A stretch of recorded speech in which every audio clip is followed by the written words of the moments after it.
दोस्तों, किसी ने सच ही कहा है कि कुछ चीजों पर साक्षात भगवान की कृपा होती है और यही कृपा 80 के दशक में दिखाए जाने वाले रामायण धारावाहिक के ऊपर भी देखने को मिली।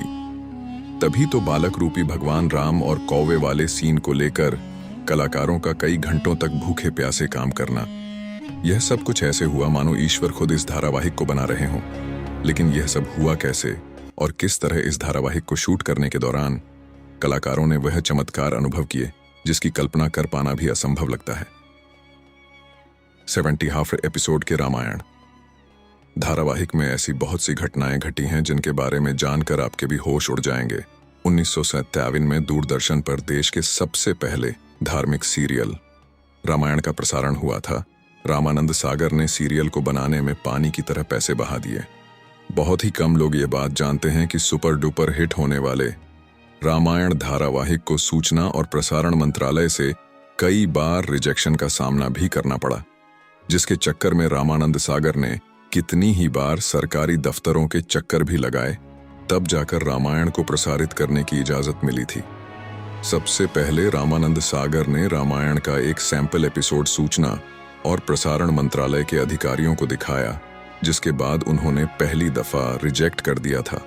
सरकारी अधिकारियों के अनुसार इस धारावाहिक में माता सीता को कट स्लीव पहने हुए दिखाया गया था। साथ ही उन्होंने कुछ और बदलाव का भी जिक्र किया, जिसके बाद रामानंद सागर ने दोबारा से शूटिंग करके पहला एपिसोड तैयार करवाया और फिर उसको दिखाया गया।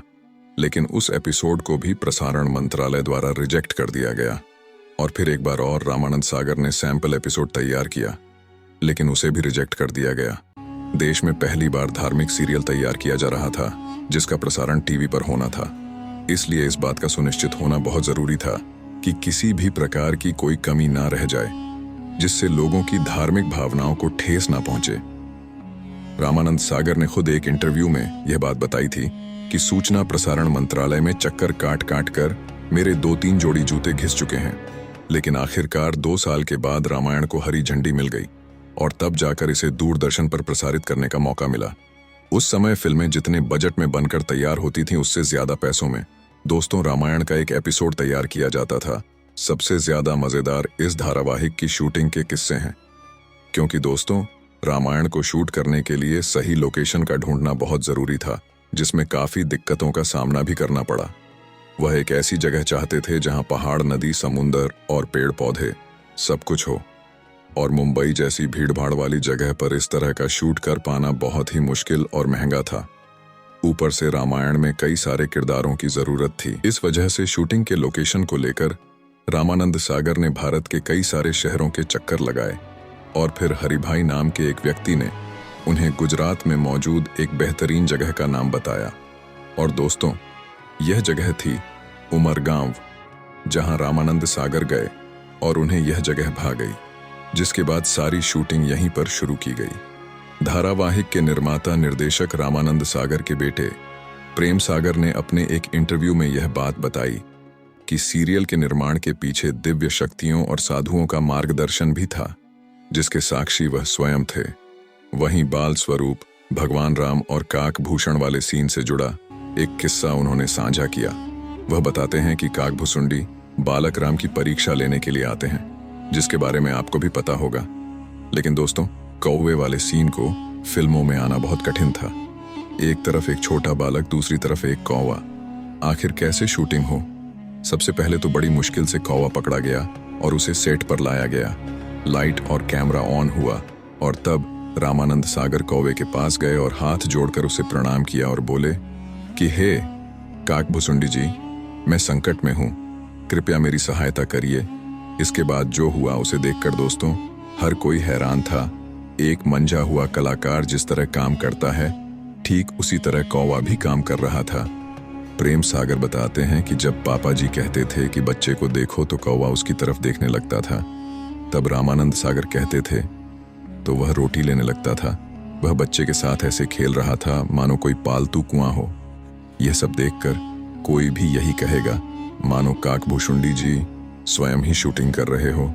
लेकिन जैसे ही कैमरा और लाइट ऑफ हुई, कौवा उड़कर ना जाने कहां गायब हो गया।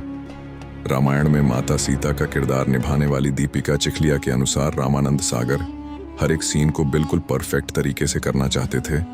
उन्हें किसी भी प्रकार की कमी नहीं चाहिए थी। वह रात में 2-3 बजे तक शूटिंग करते थे, इसलिए दीपिका पूरे महीने सेट पर ही बिताती। उनका मुंबई आना जाना भी नहीं हो पाता था।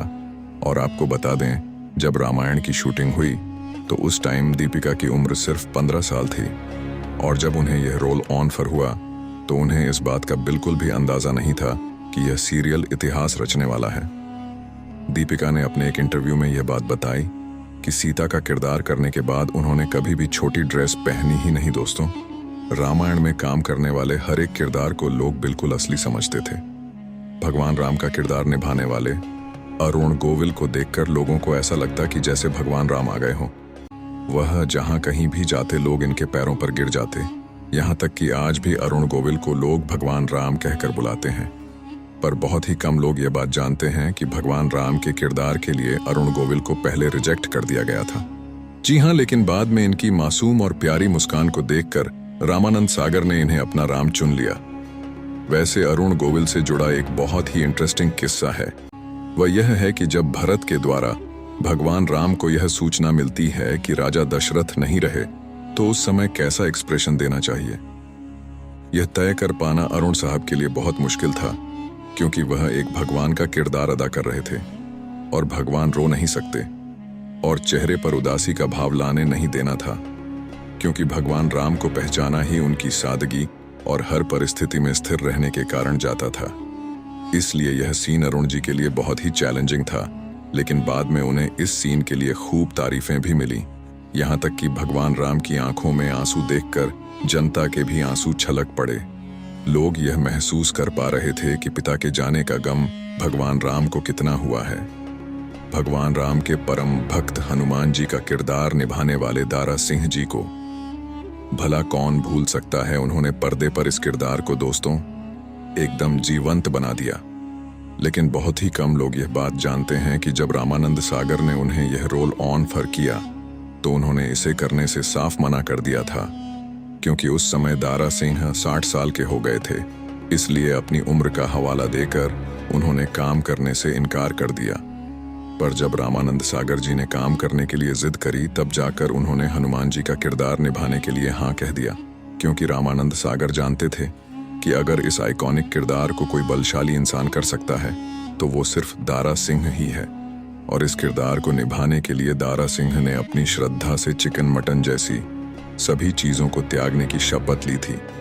दारा सिंह हनुमान जी के बहुत बड़े भक्त थे, इसीलिए उन्होंने यह कहा था कि जब तक वह शूटिंग पूरी नहीं कर लेते तब तक वह चिकन मटन को हाथ भी नहीं लगाएंगे। और दोस्तों, नटखट लेकिन तेज लक्ष्मण का किरदार निभाने वाले सुनील लहरी को भी लोगों ने खूब पसंद किया। अपनी शूटिंग के दिनों को याद करते हुए वह कहते हैं कि जब रामायण की शूटिंग शुरू होती थी तो कई सारे कलाकार पानी पीना तक छोड़ देते थे और वह 5 घंटे तक पानी नहीं पीते थे, क्योंकि रामायण की शूटिंग के समय आज जितने सुविधाएं नहीं थीं। सेट पर वॉशरूम की काफी दिक्कतें थीं, जिसकी वजह से लोग पानी तक नहीं पीते थे, क्योंकि अगर पानी पिएंगे तो टॉयलेट जाना पड़ेगा और गांव में ऐसी कोई भी सुविधा नहीं थी। इसलिए लोग पूरे फोकस के साथ सिर्फ और सिर्फ शूटिंग पर ध्यान देते थे। कई दिनों तक लोग अपने घरों पर बात भी नहीं कर पाते थे। इसके बारे में बताते हुए सुनील लहरी कहते हैं कि उन दिनों हम शहर से बाहर शूटिंग कर रहे थे, जहां पर किसी भी प्रकार के फोन का इंतजाम नहीं था। वहीं से कुछ दूरी पर टेलीफोन की सुविधा थी, जहां पर लोग जाकर अपने घर वालों से बात करने के लिए घंटों तक लाइन लगाकर खड़े रहते थे। वैसे तो रामायण की शूटिंग के दिनों के तो कई किस्से चर्चित हैं, लेकिन उनमें से एक किस्सा सुग्रीव के रोल को लेकर है। असल में रामायण में सारी कास्टिंग हो चुकी थी, लेकिन रामानंद सागर सुग्रीव के किरदार को लेकर काफी चिंतित थे। उन्हें इस रोल के लिए कोई बेहतरीन कलाकार मिल ही नहीं रहा था और इस परेशानी में वह एक दिन भगवान राम का नाम लेकर सोए और फिर सुबह बहुत ही गजब का चमत्कार हुआ। अगले ही दिन इंदौर से एक अच्छी पर्सनैलिटी का पहलवान आया, जिसे तुरंत ही सुग्रीव के रोल के लिए सिलेक्ट कर लिया गया। और यह रोल निभाने वाला कोई और नहीं बल्कि दोस्तों श्याम सुंदर थे, जिनका हाल ही में निधन हुआ है। और इस तरह के कई सारे किस्से रामायण की शूटिंग के दौरान हुए, जिन्होंने इस धारावाहिक को दोस्तों हमेशा हमेशा के लिए अमर करके सबके दिलों में बसा दिया। ये धारावाहिक आज भी बहुत ही खास और नायाब है, और 100 साल बाद भी जब लोग इसे देखेंगे तो ये उतना ही अच्छा लगेगा। कमाल का लगेगा कि सबके दिलों में उतर जाएगा। आज के इस वीडियो में सिर्फ इतना ही दोस्तों।